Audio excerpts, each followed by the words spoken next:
one of the other things is that, sorry, I knew we'd get too passionate about this. One of the things is that artists can't afford to live in Dublin and create work. So we have a unique opportunity, which we're excelling on, to bring artists to Cavan to live for cheap and to be able to create their work in the space.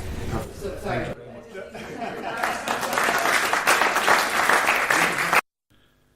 Next we hear about people's impressions of the loss of Quinn business in the area. I've seen towns, suffer badly, almost expire because they lose a big employer. And they probably don't come any bigger than the likes of, say, the Quinn business in Cavan. I'd be really interested to know, how did the town deal with that? Obviously you have dealt with it, you've shown that resilience, but how did you get the effort from everybody involved to face into that challenge? Now, do we have anyone who would like to field that question or talk to that question? I think Quinn was definitely a blow, but just to go back to what Eugene was saying earlier, there's something about Cavan that all the needs were met throughout even the darkest days of the recession. All the needs were met of local people in their retail expectations, in their needs. So it's very much the people, that kind of frontier element. People band together, the businesses band together, and when there is an atmosphere of we've lost a big player in the local area, it just created a greater bonding, a greater gel for businesses and communities to work together to try and look at the bright side of this and to try and grow out of it, as opposed to look at it as a mortal blow to the town.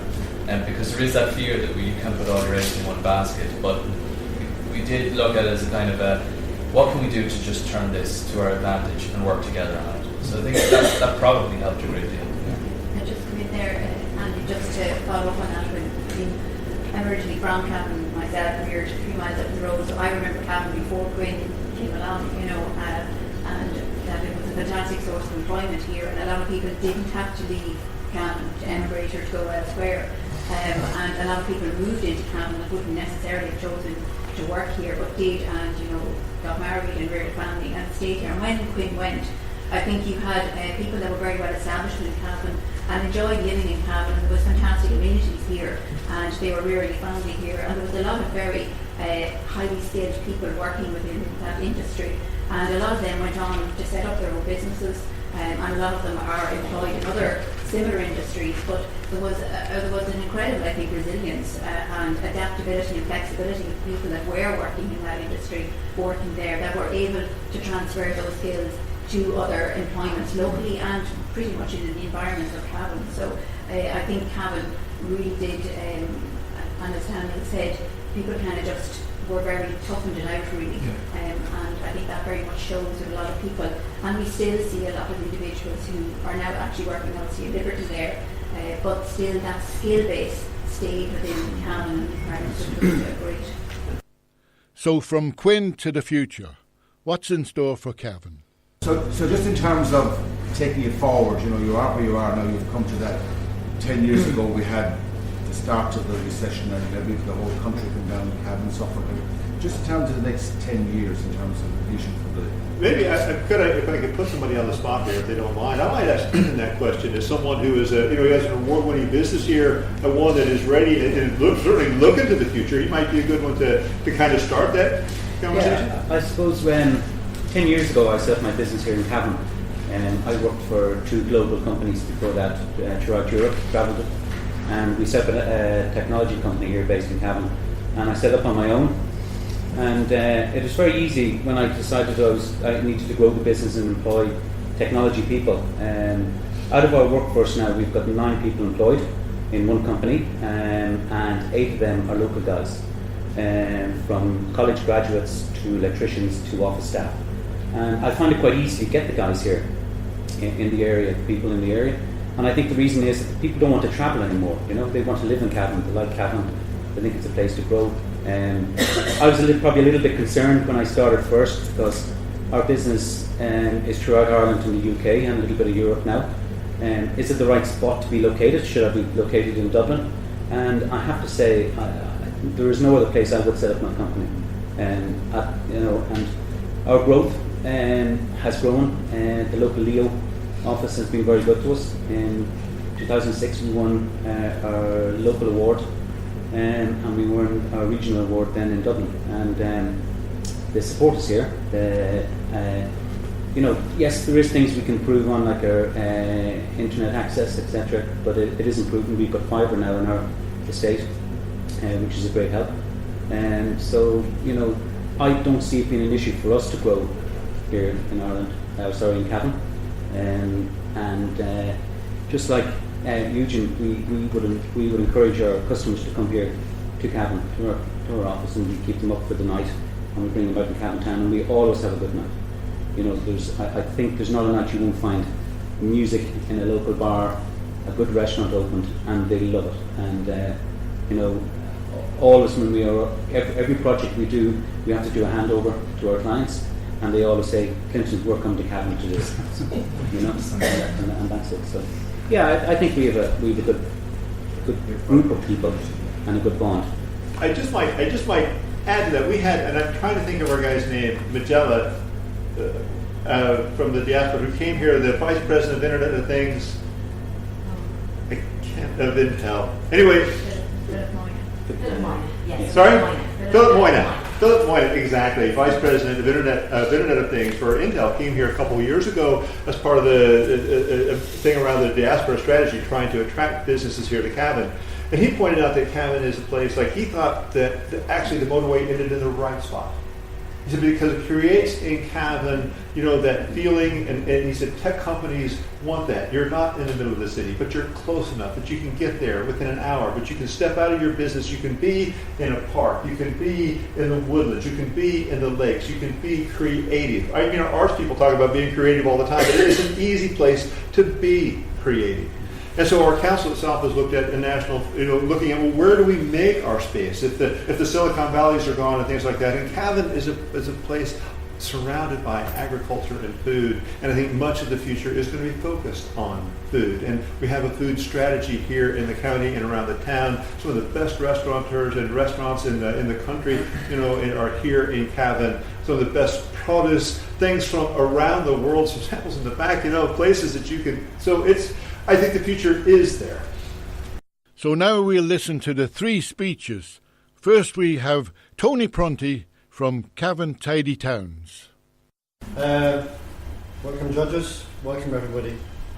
It's my pleasure to present two very important aspects of Cavan Town that greatly enhance its status as a place to live, work, shop, and better still start a successful business.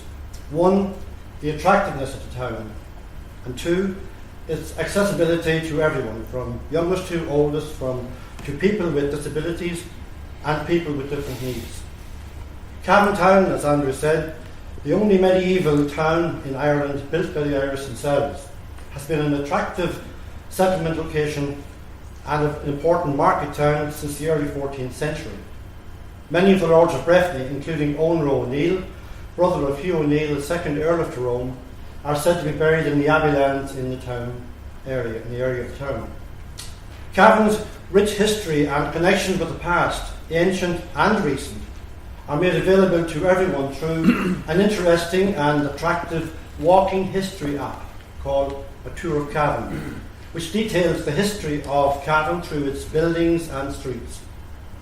The Tidy Towns Committee, of which I'm a part, works closely with the council, local schools, community groups like the Men's Shed and the Chamber of Commerce to make Cavan attractive, inviting and accessible to the many people who visit the town and stay in one of its quality hotels like the Cavan Crystal where we are now, the recently expanded Hotel Kilmore, the Radisson Farnham Estate Spa and Hotel, or the traditional Farnham Arms Hotel in Cavan Town Centre.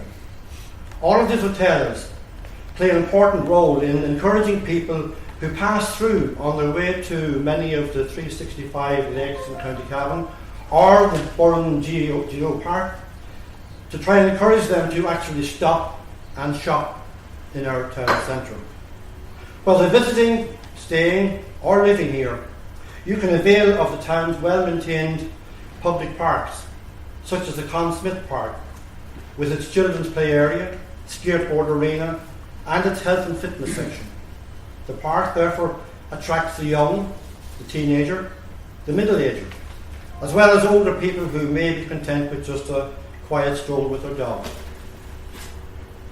The Green Loch Nature Park along the Dublin Road also attracts nature lovers to a tranquil oasis in a busy urban environment. Our well-maintained access roads with their new footpaths and cycle paths also create a very positive first impression with locals and visitors alike. Whether walking or driving through the town, you'll notice the many hanging baskets, window boxes and flower tubs displayed throughout the streets and parks. The beautiful array of colour draws great admiration from both locals and visitors, but is also very much appreciated by bees and other enterprising insects which are critical to our environment. Cavan has long been known as a good shopping town. We have excellent parking facilities with at least 8 well-distributed car parks throughout the town, including a multi-storey car park and underground facilities. We have plenty of on-street parking with many accessible parking spaces. Speaking about accessibility, in 2013, Cavan won a prestigious European Destination of Excellence, or Eden Award, for its progressive work on improving accessibility to visitors with disability. In 2014, it was a proud recipient of a World Responsible Tourist Award in the category Best for People with Disabilities. These awards reflect the forward thinking of the Town Council, which is now passed on to the members of the town team, and of which Tidy Towns is part. Cavan has continually improved its position over the years in the Tidy Towns competitions, with marks increasing every year. In 2015, we were a silver medal winner. In 2016, we were a gold medal winner, amassing 314 points out of a maximum 400. Just 13 points behind the eventual winner, Skerries, which are 327. So we haven't that far to catch up. The Irish Business Against Litter, or IBAL, has consistently placed Cavan in the clean to or cleaner than European norms categories. As we're always looking to build on our success, this year with the help of the Cavan Men's Shed and the Royal School Transition Year, we provided window boxes to the residents of 2 additional streets on the approach road into the town centre, some of which you will see later today. In addition, every year, with the help of the Chamber of Commerce, we provide hanging baskets to many town centre businesses. In April of this year, our committee, in conjunction with Wilton Waste Recycling and supported by the Cavan Town team, Cavan County Council, the local SuperValue and Tashka and the Cavan Chamber of Commerce, we held our first of what will be an annual litter clean-up day. We also, in conjunction with Cavan Town and Cavan Waste Management, sponsored a successful electrical goods recycling initiative in the Tesco car park. Other activities included providing housing estates around the town with equipment needed to participate in the spring clean-up, as well as prizes sponsored by the Chamber of Commerce. We also have provided bug hotels, if you know what they are, to all the national schools in the locality. While businesses have a vested interest in making the town centre inviting and attractive, many people and businesses from outside the town centre have been eager to help in any way they can. Volunteers from local companies, such as Liberty Insurance, have donated their time to carry out public works on public properties, such as fence painting, flower planting, etc. We hope to encourage more local companies to take part in the future. Volunteers from our local VIS, the Volunteer Information Service, have also helped with a number of activities, as has organisations like TOOS, the Work Placement Scheme, whose participants have helped with painting, garden maintenance and other works about the town. All of this is building for a prettier, more vibrant and busier town, where people can come to work, to shop, to avail of local services, to eat and to play. Finally, to look at some of our plans for the immediate future. Our strategic plan for 2017, 18, 19 includes the provision of street games on appropriate locations throughout the town, on footpaths, public places, for the young people and the young at heart. building an attractive boardwalk along the Cavan River